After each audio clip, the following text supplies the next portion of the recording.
প্রিয় দর্শক, বিস্তারিত খবরের প্রথমেই দেখে নেব আজকের 10টি তাজা খবর। শুরুতেই হেডলাইন। সাংবাদিক নিগ্রহ মামলায় সুপ্রিম নির্দেশে মুক্তি মিললেও ফাইল বন্ধ করছে না লালবাজার, কেন জানেন? বড় কিছু হতে চলেছে, এক সপ্তাহ অপেক্ষা করতে বললেন কল্যাণ। এনসিপিআইকে সুপ্রিম কোর্টে টেনে নিয়ে যাবেন মমতা।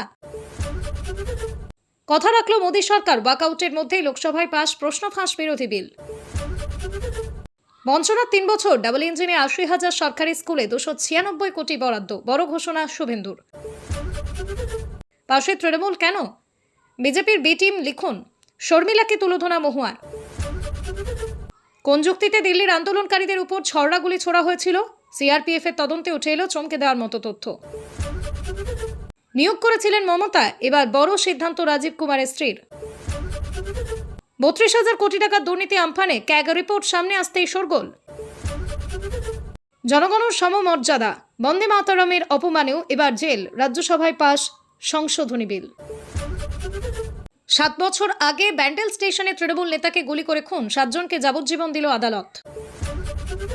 প্রিয় দর্শক, এতক্ষণ শুনলেন সংবাদ শিরোনাম, এবার আসছি বিস্তারিত খবর নিয়ে। সুপ্রিম কোর্টের নির্দেশ আসার পরই পেয়েছেন জামিন, কিন্তু নিট প্রশ্ন ফাঁস ইস্যুতে আন্দোলনের সময় হিংসা ও সাংবাদিকদের নিগ্রহের অভিযোগে ধৃত 16 জনের বিরুদ্ধে কি তদন্ত জারি থাকবে?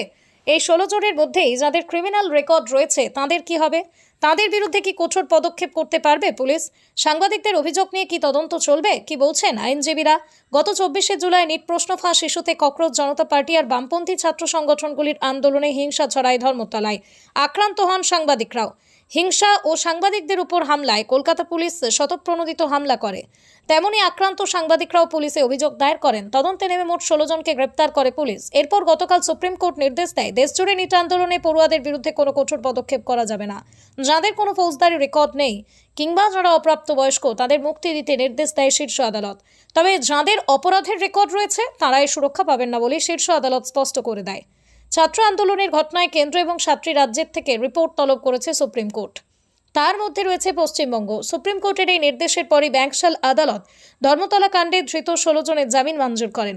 অভিযুক্তরা জামিন পাওয়ার পর নানা প্রশ্ন উঠছে। এই পরিস্থিতিতে রাজ্যের তরফে জানানো হয়েছে, আন্দোলনে অংশগ্রহণকারী পড়ুয়াদের বিরুদ্ধে কোনো কঠোর পদক্ষেপ করা হবে না। তবে সুপ্রিম কোর্টের নির্দেশে ক্রিমিনাল রেকর্ড থাকা ব্যক্তি সুরক্ষা পাবেন না বলে রাজ্য জানায়। লালবাজারের পুলিশ কর্তারা জানিয়েছেন, সুপ্রিম কোর্টের নির্দেশ মতো পরবর্তী পদক্ষেপ করা হবে। সাংবাদিকদের অভিযোগ নিয়ে কি তদন্ত চলবে? আদালত জামিন দিলেও অভিযোগের তদন্ত জারি থাকে জানিয়ে আইনজীবী অর্ক কুমার নাগ বলেন, যাদের বিরুদ্ধে কোনো মামলা হয়েছে কিংবা যাদের বিরুদ্ধে এফআইআর এর ভিত্তিতে তদন্তে কোনো ডিটেইলস পাওয়া যাবে তাদের বিরুদ্ধে তদন্ত হওয়ারই কথা। কিন্তু এখন মামলাটি সুপ্রিম কোর্টে বিচারাধীন এবং সুপ্রিম কোর্ট পশ্চিমবঙ্গ সরকারকেও হলফনামা দিয়ে রিপোর্ট জমা দিতে বলেছে। তাতে যেটা হবে, যারা ছাত্র, যাদের কোনো ক্রিমিনাল রেকর্ড নেই তাদের বিরুদ্ধে কোনো কঠোর পদক্ষেপ করা হবে না। কিন্তু কোনো কঠোর পদক্ষেপ করা হবে না আর তদন্ত হবে না, এই দুটোর মধ্যে পার্থক্য রয়েছে। কঠোর পদক্ষেপ মানে তাকে গ্রেপ্তার করা হবে না, তাকে হয়রানি করা হবে না। আর সুপ্রিম কোর্ট যদি নো ইনভেস্টিগেশন বলে তাহলে একমাত্রই এফআইআর 0 হয়ে যাবে। ফলে এই এফআইআর 0 হয়ে গেলে সেটা এখনই বলা যাচ্ছে না, যতক্ষণ না সুপ্রিম কোর্ট বলছে যারা ছাত্র কিংবা যারা ছাত্র আন্দোলনে ছিলেন তবে কোনো ক্রিমিনাল রেকর্ড নেই তাদের জন্যই মামলা খারিজ করে দিচ্ছি। তিনি জানান, এই মামলা এখনো খারিজ হয়নি, ফলে যতক্ষণ না মামলা খারিজ হচ্ছে ততক্ষণ তদন্ত বন্ধ করে দিচ্ছে কিংবা এফআইআর 0 হয়ে গেল এটা বলা যাবে না। তৃণমূল কংগ্রেসের ভাঙনের পর এবার কি প্রতিশোধের পালা? বড় ইঙ্গিত তৃণমূল কংগ্রেসের সাংসদ কল্যাণ বন্দ্যোপাধ্যায়ের। আগামী 1 সপ্তাহের মধ্যেই ঘটতে চলেছে বড় কোনো ঘটনা, দাবি কল্যাণ বন্দ্যোপাধ্যায়ের। তবে কি ঘটবে তা স্পষ্ট করতে চাননি আইনজীবী সাংসদ। তৃণমূল কংগ্রেসের পরিচয়ে এখনও সংসদে যোগ দিতে হচ্ছে বিক্ষুব্ধ 20 জন সাংসদকে।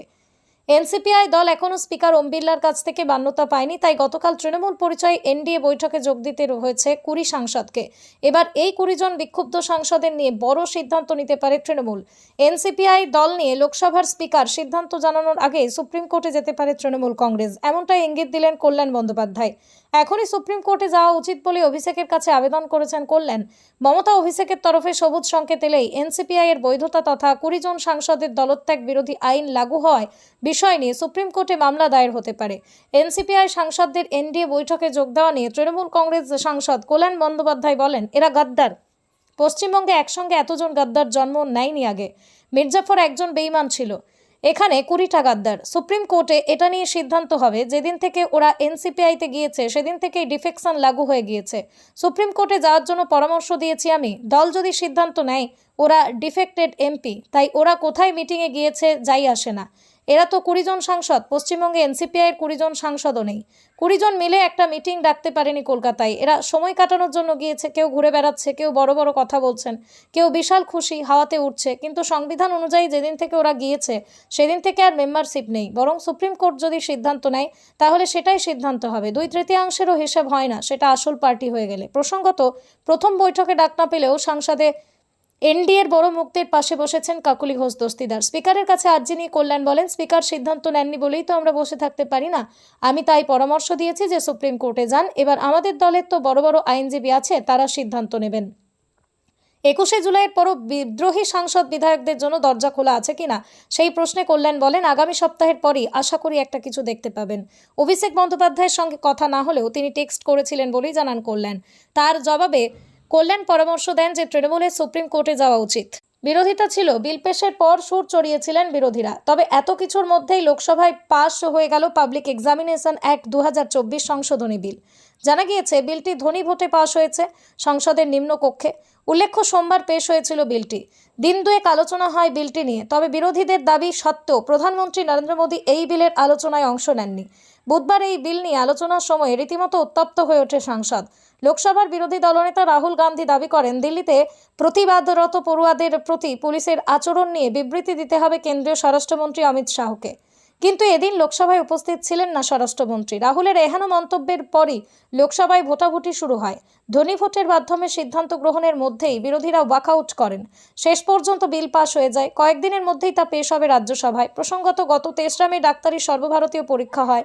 লক্ষ লক্ষ পরীক্ষায় বসে পড়ুয়ারা। কিন্তু সপ্তাহখানেকের মধ্যেই প্রকাশ্যে আসে প্রশ্ন ফাঁসের খবর। বাধ্য হয়ে পরীক্ষা বাতিল করে এনটিএ। হতাশায় বহু পড়ুয়া আত্মঘাতী হন। দেশ জুড়ে দাবি ওঠে, পদত্যাগ করুন কেন্দ্রীয় শিক্ষামন্ত্রী ধর্মেন্দ্র প্রধান।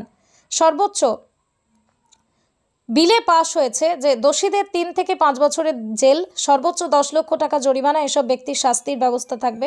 যে সমস্ত সংস্থা পরীক্ষা পরিচালনার দায়িত্বে থাকবে তারা দোষী সাব্যস্ত হলে প্রতিষ্ঠানের আধিকারিকদের 5 থেকে 10 বছরের জেল এবং 1 কোটি টাকার জরিমানা হতে পারে। জরিমানার অঙ্কটা সর্বোচ্চ 10 কোটি পর্যন্ত পৌঁছতে পারে এই নতুন আইনের জেরে। সোমবার এই বিল পেশ করে কেন্দ্রীয় মন্ত্রী জিতেন্দ্র সিং। দুদিনের মধ্যেই পাশ হয়ে গেল এই বিল। তৃণমূল জামানায় পরপর 3 বছর অর্থ সাহায্য থেকে বঞ্চিত সরকারি স্কুলগুলো। ডাবল ইঞ্জিনের আমলে এবার রাজ্যের সমস্ত সরকারি ও আধা সরকারি স্কুলগুলোর জন্য অর্থ সাহায্য ঘোষণা করল শুভেন্দু সরকার। রাজ্যের মোট 80,375 স্কুলে 296 কোটি টাকার অর্থ সাহায্য করবে রাজ্য সরকার। কম্পোজিট স্কুল গ্রান্ট ফান্ডে অর্থ সাহায্য দেওয়া হবে বলে সরকারি ও আধা সরকারি স্কুলগুলোকে। এদিন নবান্ন থেকে মুখ্যমন্ত্রী ঘোষণা করেন, গত সরকারের আমলে রাজ্যের স্কুলে শিক্ষার মান কমেছে। নতুন সরকারের আমলে রাজ্যে কেন্দ্র রাজ্য যৌথভাবে শিক্ষা ব্যবস্থার হাল ফেরাতে উদ্যোগী। আমরা উচ্চশিক্ষা বিভাগ আলাদা করেছি। ভারত সরকারের সঙ্গে চুক্তিবদ্ধ হয়ে শিক্ষা ব্যবস্থার মান উন্নয়ন আমাদেরই লক্ষ্য। তিনি আরও জানান, রাজ্যের শিক্ষা পরিকাঠামোগত উন্নয়ন, ছাত্রছাত্রীদের স্কুলমুখী করা এবং প্রতিযোগিতার যুগে বেসরকারি শিক্ষা ব্যবস্থা সমতুল্য করতে না পারলে অভিভাবকরা বেসরকারি স্কুলের দিকে ঝুঁকবেন। তাই সরকারি স্কুলগুলোকে সেই পর্যায়ে নিয়ে যেতে হবে। নতুন সরকারের আমলে স্নাতকে ভর্তির হার বৃদ্ধির প্রসঙ্গে তিনি এও জানিয়েছেন, এ রাজ্যের শিক্ষার বাজারিকরণ বা পণ্য হিসেবে ব্যবহার করার মতো সুপ্ত চক্রান্ত হয়েছে গত সরকারের আমলে। জয়েন্ট এন্ট্রান্সের পর বহু ছাত্রছাত্রীরা বাইরে চলে যায়। মেধার ভিত্তিতে দ্রুত ভর্তি ব্যবস্থা চালু করায় উচ্চ মাধ্যমিকের পরে ভর্তির সংখ্যা বেড়েছে, মাধ্যমিকের পরেও ভর্তির সংখ্যা বেড়েছে। বিজেপি সরকারের আমলে ছাত্রছাত্রীদের শিক্ষিত করতে পারলে কর্মসংস্থান বাড়বে।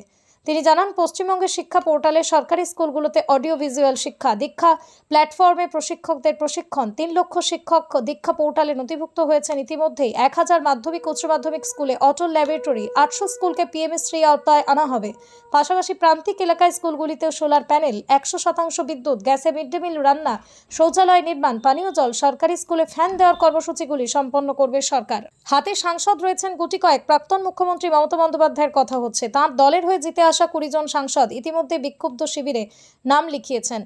এনসিপিআই মিশে গিয়ে এনডিএ শরিক হয়েছেন। কিন্তু এত সবের পরেও দেখা গেল মঙ্গলবার সংসদে যখন সেই বিক্ষুব্ধদের তালিকায় নাম লেখানো সাংসদ শর্মিলা সরকার নিজের বক্তব্য পেশ করেছিলেন, সেই সময় তাকে তৃণমূল সাংসদ হিসেবেই উল্লেখ করা হয়, যা দেখে খোঁচা দিতে ছাড়েননি কালীঘাটপন্থী শিবিরের সাংসদ মহুয়া মৈত্র। মঙ্গলবার বিধানসভায় পেপার লিক বন্ধের বিল নিয়ে আলোচনা চলছিল। সেখানেই বক্তব্য রাখতে ওঠেন পূর্ব বর্ধমানের সাংসদ শর্মিলা সরকার। মনোরোগ বিশেষজ্ঞ এই চিকিৎসকদের সাংসদ প্রথমবার তৃণমূলের হয়ে জিতে সংসদে গিয়েছিলেন। তৃণমূলের যে সময় ভরা বাজার, সেই সময় একদম আনকোড়ায় নতুন মুখকে দাঁড় করান মমতা বন্দ্যোপাধ্যায়। এই লোকসভা কেন্দ্রে দুবার দাঁড়িয়ে দলকে জেতান সুনীল মণ্ডল। তবে 24-এর লোকসভা ভোটে তাকে টিকিট না দিয়ে নতুন মুখ শর্মিলার উপরই ভরসা রেখেছিলেন সুপ্রিমো মমতা। শর্মিলাও জিতলেন, খুশিও করেছিলেন সুপ্রিমোকে। তবে সব গন্ডগোল হয়ে গেলে 26-এ তৃণমূলের ক্ষমতা থেকে চলে যেতেই বারাসতের সাংসদ কাকলি ঘোষ দস্তিদারের নেতৃত্বে একে একে সাংসদ তৃণমূল ও অভিষেক বন্দ্যোপাধ্যায়ের উপর তোপ দেগে বেরিয়ে যেতে শুরু করেন দল ছেড়ে। সেই তালিকায় নাম লেখান শর্মিলাও। এখন তো আবার জল্পনা ছড়িয়েছে সুদীপ বন্দ্যোপাধ্যায় শর্মিলা হতে পারেন কেন্দ্রীয় মন্ত্রীও। অথচ সেই শর্মিলাই আজ যখন বিল নিয়ে বক্তব্য রাখতে উঠলেন, তখন দেখা গেল তার নামের পাশে জলজল করছে এআইটিসি। আর তা দেখা মাত্রই খোঁচা দেওয়ার জন্য লুফে নিয়েছেন মহামৈত্র। ছবি তুলে নিজের সোশ্যাল মিডিয়ায় কৃষ্ণনগরের সাংসদ লিখেছেন, ও মা সে কি, এ তো বেআইনি গাদ্দারির পরেও সেই এআইটিসিটা নামের পাশে রইল। বিজেপি বি টিম লিখে নিন প্লিজ। দিল্লির আন্দোলনে ছাত্রদের লক্ষ্য করে ছোড়া হয়েছিল পেলেট বা ছড়রাগুলি। আন্দোলনকারীদের বেশ কয়েকজন আহত হন ছড়রাগুলিতে। এই তথ্য সামনে আসতেই শোরগোল পড়ে গিয়েছে। এবার এই ছড়রাগুলি নিয়ে আরও কিছু তথ্য সামনে এলো। যাবতীয় নিয়ম বা এসওপি অনুসরণ করেই ফায়ার করা হয়েছিল পেলেট গানের ছড়রা। অন্তর্তদন্তের পর দাবি সিআরপিএফের। তাদের বক্তব্য, 20 জুলাই দিল্লির কন্ট প্লেসে বিক্ষোভের সময় প্রতিবাদকারীদের উদ্দেশ্যে প্রথমে লাউডস্পিকারে আবেদন করা হয়। সেই আবেদন না শোনায় টিয়ার গ্যাস বা কাঁদানে গ্যাস ছোড়া হয়। এরপরই বিক্ষোভকারীদের ছত্রভঙ্গ করতে লাঠিচার্জ করে পুলিশ। দিল্লির পার্লামেন্ট স্ট্রিট থানার জেনারেল ডায়েরি রেকর্ড অনুযায়ী এই 3 পদক্ষেপ ব্যর্থ হওয়ার পর দিল্লি পুলিশের এক ডিসিপির নির্দেশে ছড়রাগুলি ফায়ার করেন র্যাফ এর ডেপুটি কমান্ডার র্যাঙ্কের এক জওয়ান। সূত্রের খবর, এই যাবতীয় তথ্য সুপ্রিম কোর্টে রিপোর্ট আকারে পেশ করবে সিআরপিএফ এবং দিল্লি পুলিশের তথ্য অনুযায়ী কন্ট প্লেসে উত্তেজিত জনতাকে ছত্রভঙ্গ করতে 55টি নন ইলেকট্রিক সেল, 15টি ইলেকট্রিক সেল, 5টি টিয়ার গ্যাস গ্রেনেড, অ্যান্টি রায়েট গান থেকে 2 রাউন্ড প্লাস্টিক পেলেট ও ছড়রা ফায়ার করার নির্দেশ দেওয়া হয়। যদিও ধাতব পেলেটে গুরুতর আহত বিক্ষোভকারীরা এখনও চিকিৎসাধীন। 3 থেকে 5 জন বিক্ষোভকারী আহত হওয়ার খবর যেমন রয়েছে, তেমনি 47 জন র্যাব জওয়ান আহত হয়েছে। দাবি সিআরপিএফের। এদের মধ্যে 6 জনের মাথায় গুরুতর আঘাত রয়েছে। বছর খানেক আগেই তাকে রাজ্যের তথ্য কমিশনের সদস্য করেছিল তৎকালীন তৃণমূল সরকার। রাজ্যে পালাবদলের পর এবার সেই সদস্য পদ ছাড়লেন সঞ্চিতা কুমার। তার আরও একটা পরিচয় রয়েছে, তিনি পশ্চিমবঙ্গের প্রাক্তন ডিজিপি তথা তৃণমূলের বর্তমান রাজ্যসভার সাংসদ রাজীব কুমারের স্ত্রী। মঙ্গলবার রাজ্যপাল আর.এন. রবির কাছে পদত্যাগপত্র পাঠিয়েছেন সঞ্চিতা। গত বছরের মার্চে রাজ্যের তথ্য কমিশনের সদস্য হিসেবে সঞ্চিতা কুমারকে মনোনীত করেছিলেন তৎকালীন মমতা সরকার। তৎকালীন রাজ্যপাল সিভি আনন্দ বোস সম্মতি দিয়েছিলেন। সেই সময় বাংলার ডিজিপি ছিলেন রাজীব কুমার। তাঁর স্ত্রীকে তথ্য কমিশনের সদস্য করা নিয়ে বিরোধীরা সরব হয়েছিলেন। মাস আড়াই আগে রাজ্যে পালাবদলের পর মমতা সরকারের আমলে বিভিন্ন কমিটিতে মনোনীত সদস্যদের অনেকেই পদত্যাগ করেছিলেন। প্রাক্তন মুখ্যমন্ত্রীর মুখ্য উপদেষ্টা আলাপন বন্দ্যোপাধ্যায় সহ একাধিক প্রাক্তন আমলা ইস্তফা দেন। রাজীব কুমার স্ত্রী সঞ্চিতা কুমার কি করবেন তা নিয়ে কিছুদিন ধরে জল্পনা বাড়ছিল। অবশেষে রাজ্যের তথ্য কমিশনের সদস্য পদে ইস্তফা দিয়ে রাজ্যপালকে চিঠি লিখলেন তিনি। নবান্নের একাংশের পদাধিকারীদের মতে ইস্তফা প্রত্যাশিতই ছিল। রাজীব কুমারের রাজ্যের ডিজিপি থাকার সময় থেকেই তাঁর সঙ্গে তৃণমূলের ঘনিষ্ঠতা নিয়ে বিরোধীরা সরব ছিল। তারপর রাজীব কুমার অবসর নেওয়ার পরই চলতি বছরে বাংলায় বিধানসভা নির্বাচনের আগে তাকে রাজ্যসভার সাংসদ নির্বাচনে প্রার্থী করেন। রাজ্যে পালাবদলের পর তৃণমূলের ভাঙন শুরু হয়। লোকসভার 20 জন সাংসদ এনসিপিআইতে যোগ দেন। রাজ্যসভা থেকেও একের পর এক তৃণমূল সাংসদ পদত্যাগ করে বিজেপিতে যোগ দেন। তারা বিজেপি থেকে রাজ্যসভার সাংসদ নির্বাচিত হন। আবার রাজীব কুমারের সঙ্গে রাজ্যসভাতে যাওয়া অভিনেত্রী কোয়েল মল্লিকও সাংসদ পদে ইস্তফা দিয়েছেন। তারপর তিনি কেন্দ্রীয় মন্ত্রী ভূপেন্দ্র যাদবের সঙ্গে সাক্ষাৎ করেন। একের পর এক সাংসদ তৃণমূল ছাড়লেও মমতার সঙ্গেই রয়েছেন রাজীব। গত 21শে জুলাই তৃণমূল শহীদ দিবসের মঞ্চে দেখা গিয়েছিল তাঁকে। এই পরিস্থিতিতে তাঁর স্ত্রীর তথ্য কমিশনের সদস্য পদ ছাড়ার কারণ নিয়ে নানা জল্পনা শুরু হয়েছে।